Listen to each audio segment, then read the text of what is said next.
রামনগর গ্রামে এক রাজ্য ছিল। সেই রাজ্যতে এক সুন্দর রাজা ছিলেন। রাজা গিয়েছিলেন শিকার করতে জঙ্গলে। কি ব্যাপার, কোনোদিনও তো এরকম হয় না। আজকে কোনো শিকারের সন্ধান কেন পাচ্ছি না? কিছু তো ব্যাপার হয়েছে জঙ্গলে। যাই আর একটু গভীরে গিয়ে দেখে আসি।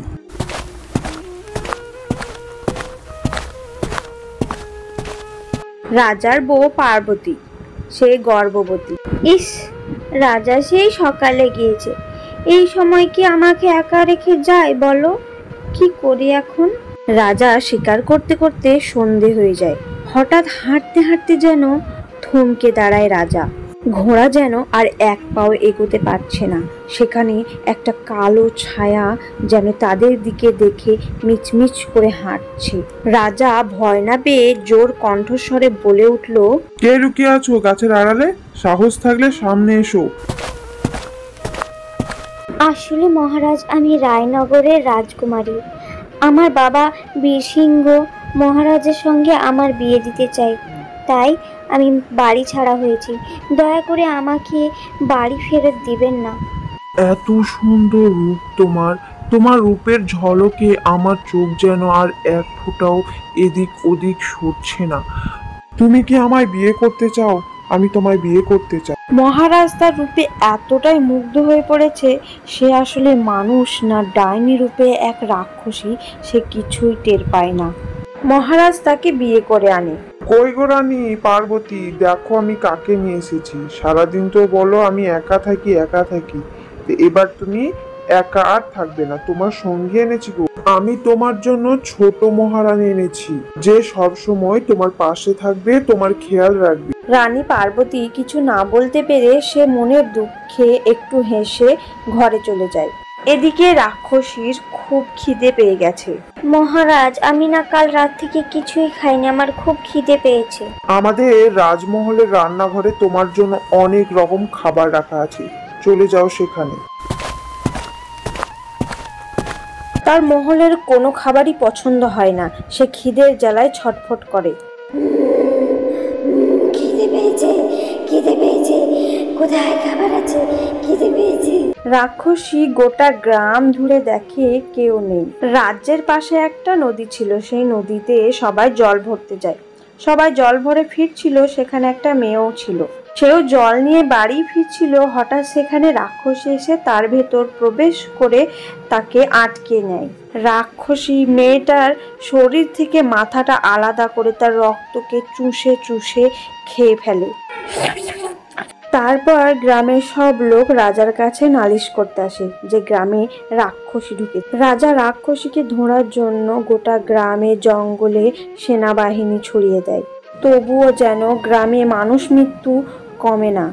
এভাবে একটা একটা করে মানুষ মরতে মরতে এক সপ্তাহ কেটে যায়, তবুও রাক্ষসীর কোনো হুদিস মেলে না।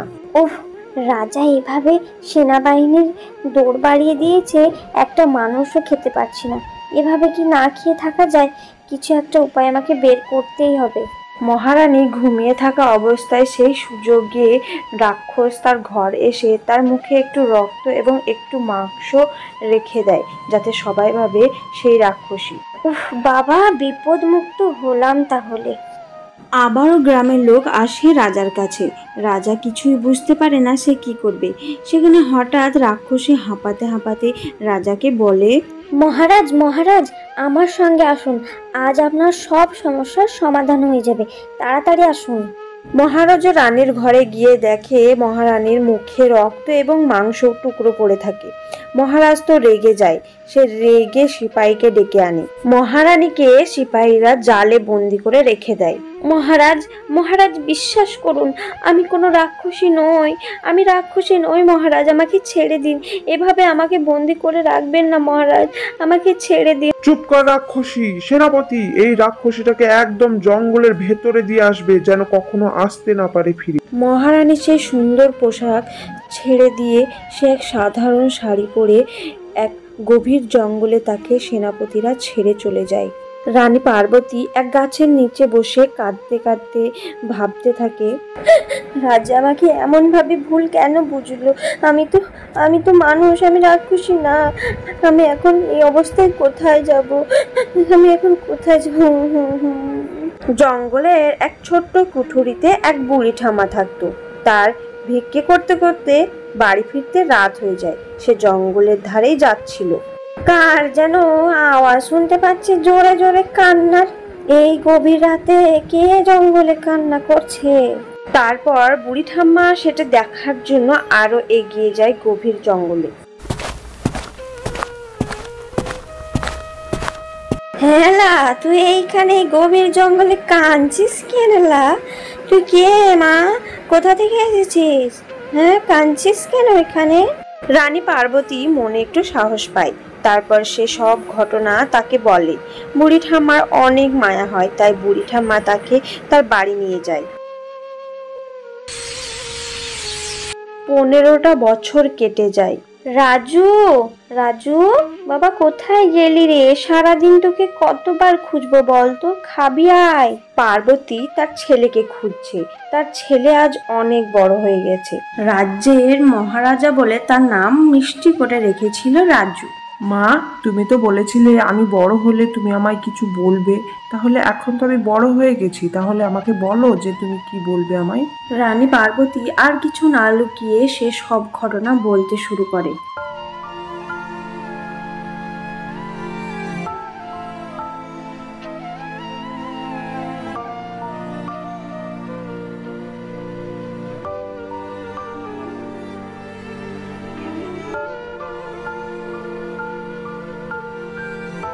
এইসব ঘটনা শুনে রাজুর অনেক কষ্ট হয় আর মনে মনে প্রতিজ্ঞা করে যে তার মায়ের অধিকার সে ফিরিয়ে দেবে।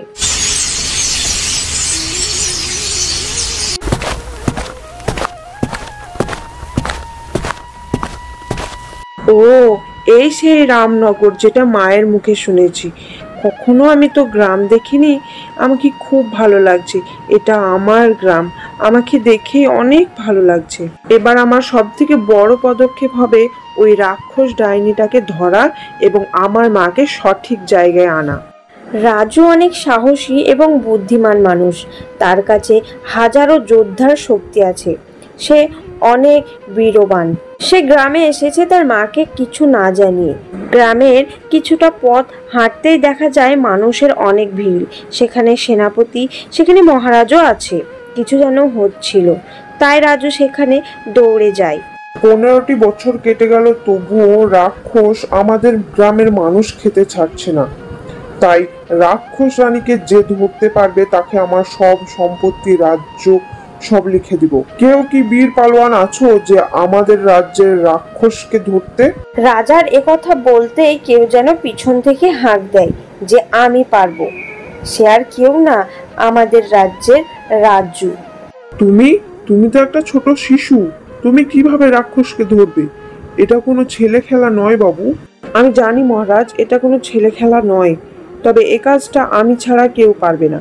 তবে আমি আপনার সম্পত্তি, আপনার রাজ্যের জন্য করছি না, আমি এই গ্রামের মানুষের জন্য করছি। আপনি আমার উপর বিশ্বাস রাখতে পারেন। আর হ্যাঁ, আমার কিছু শর্ত আছে যেটা আপনাকে মানতেই হবে। রাজু শর্ত অনুযায়ী এটা হলো যে যতদিন না রাজু রাক্ষসকে ধরছে ততদিন ছোট রানীকে যেন তার ঘরে বন্দি করে রাখা হয়। রাজাকে এটা বোঝানো হয় যে ছোট রানীকেও রাক্ষসে খেয়ে ফেলবে, তাই রাজা তাকে বন্দি করে রেখে দেয়। কে রাজু? কে রাজু? আমাকে এইভাবে বন্দি করে গেল? কে রাজু? দেখে নেব তোকে, দেখে নেব। খিদে লেগেছে, খিদে লেগেছে, খিদে দাও, খিদে দাও। এভাবে একটা মাস কেটে যায়। রাক্ষস রানী মাংস না খেতে পেয়ে সে অসুস্থ হয়ে পড়ে। তার রক্ত মাংস যেন শুকিয়ে লেগে যাচ্ছে তার হাড়ের সঙ্গে। দূর দূর থেকে আনা কবিরাজেও তাকে ঠিক করতে পারে না। রাক্ষস রানী রাজাকে বলে যে সে তখনই ঠিক হবে যখন কেউ তার নীল পাহাড় থেকে এক টিয়া পাখি এনে তার হাতে দেবে। মহারাজ তার কথায় রাজি হয়ে যায়। মহারাজ আবারও চলে যায় গ্রামে। গ্রামে সবাইকে একথা জানাতে কারো সাহস হয় না সেখানে যাওয়ার। একমাত্র রাজুই সেখানে বলে যে সে পারবে এই কাজটা করতে। রাজুর কথা শুনে মহারাজ অনেক খুশি হয় এবং তাকে যাওয়ার জন্য অনুমতিও দেয়। রাজু পথে হাঁটতে হাঁটতে দেখে একটা মাছ সেখানে পড়ে আছে আর সে যেন সাহায্য চাইছে। এই ছেলে আমাকে একটু সাহায্য করো না গো, আমাকে একটু নদীতে ফেলে দাও না গো। রাজুর তাকে দেখে অনেক মায়া হয় এবং তাকে ধরে জলে ফেলে দেয়। তোমার ওই মায়া ভরা চোখ ও সরলতা মন দেখে আমি অনেক খুশি হলাম। আমি তোমায় কিছু উপহার দিতে চাই। সেই মাছটি রাজুকে যেখানে খুশি যাওয়ার বর দেয়। রাজু সেই ভূতেদের পাহাড়ে চলে আসে। এদিকে মহারাজা সেই রাক্ষসানীকে বলে তার পাখি কে আনতে যায়। সে মনে মনে অনেক খুশি হয়। আমি তো এটাই চেয়েছিলাম যে রাজুই যা, আমার মা আছে, আমার ভাই বোন সবাই রক্ত চুচে চুচে খাবে, আর আমি হবে এখানকার অমর আর মানুষ খাবো, মানুষের মাংস খাবো।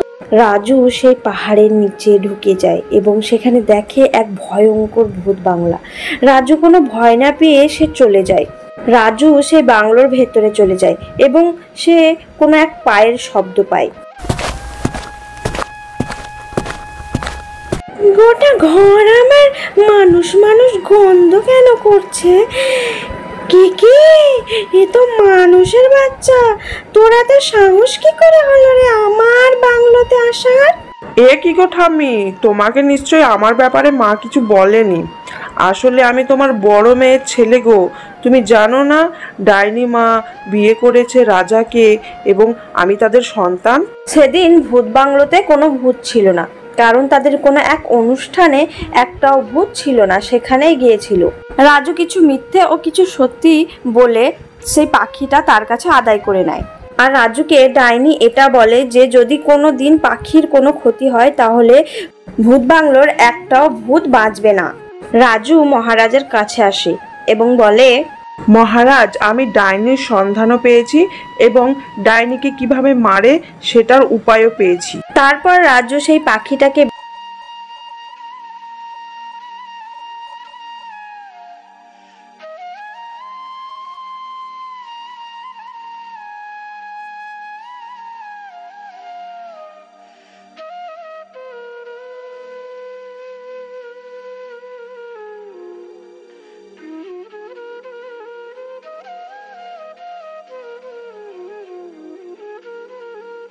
এই ছোট বন্ধুরা, তোমরা কি চাও তোমাদের নাম দিয়ে কার্টুন স্টোরি বানাই? তাহলে এক্ষুনি আমাদেরকে কমেন্ট করে তোমার নাম আর তোমার গ্রামের নাম আমাদেরকে বলে যাও। আর হ্যাঁ, চ্যানেলটা কিন্তু সাবস্ক্রাইব করো যাতে তোমাদের নাম দিয়ে স্টোরিটা সবার আগে দেখার জন্য। দেখা হচ্ছে নেক্সট ভিডিওতে।